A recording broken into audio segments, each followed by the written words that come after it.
గొర్రెలకు పోయాం. ఇక్కడ నుంచి ఒక గొర్రె వస్తుంది. గొర్రె వచ్చాక ఈ గొర్రె ఇక్కడ నుంచి కొస్తే 10 మేకలు అయ్యి ఒక గొర్రె ఇక్కడ నుంచి వస్తే చిన్న స్థానానికి 10 మేకలు అవు. ఇప్పుడు 10 మేకలు అయిపోయాయి. అయిపోయిందా? ఈ 10 మేకలు నోట్లో 7 మేకలు కలపాలి. 17. ఇప్పుడు 17 పుస్తకం మీకోవాలి. అర్థమైందా? మీకు ఇది అర్థమైందా పాయింట్? ఇక్కడ నుంచి ఒక గొర్రె మేకల్లోకి వస్తే 10 మేకలు. అలాగే ఇక్కడ నుంచి ఒక గొర్రెలోకి వచ్చిందనుకో, ఒక బర్రె 10 గొర్రెలు అయి 10. అట్లనే ఇక్కడ ఒక ఆవు ఇక్కడ నుంచి ఈ బర్రెలకు వస్తే ఒక ఆవు 10 బర్రెలు అయి. అర్థమైపోయిందా? పై స్థానం నుంచి కిందికి వస్తే వచ్చేది ఒకటే, అయ్యేది 10. అంటే చిల్లర అవుతుంది. అంటే 100 రూపాయలు కాగితానికి 10 రూపాయలు. ఇది 100 రూపాయలు 10 రూపాయల కింద మారిస్తే 10 రూపాయల కాగితాలు ఎన్ని అవుతాయి?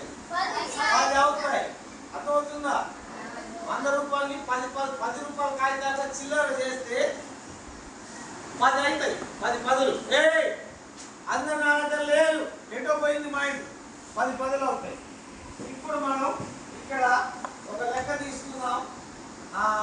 ఇక్కడ 8,000 8,000 100 8 6 5 7 దీన్ని 7 8 6 9 మైనస్ ఈ లెక్క చేస్తున్నాం.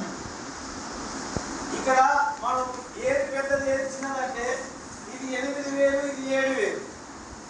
పైది పెద్దదే కదా, పెద్ద దాంట్లో నుంచి కిందకి ఖచ్చితంగా పోతుంది. కొంచెం గ్యాస్ పెట్టండి. పెద్ద దాని నుంచి 8,000 నుంచి 7,000 తీసేయచ్చా? తీసేయకూడదా? తీయచ్చు ఈజీగా.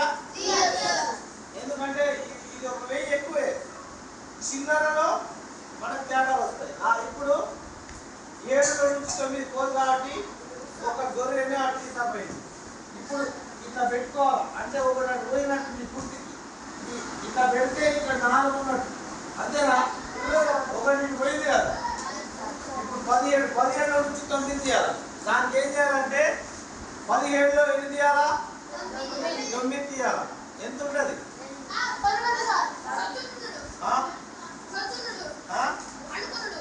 ఏ క్లాస్?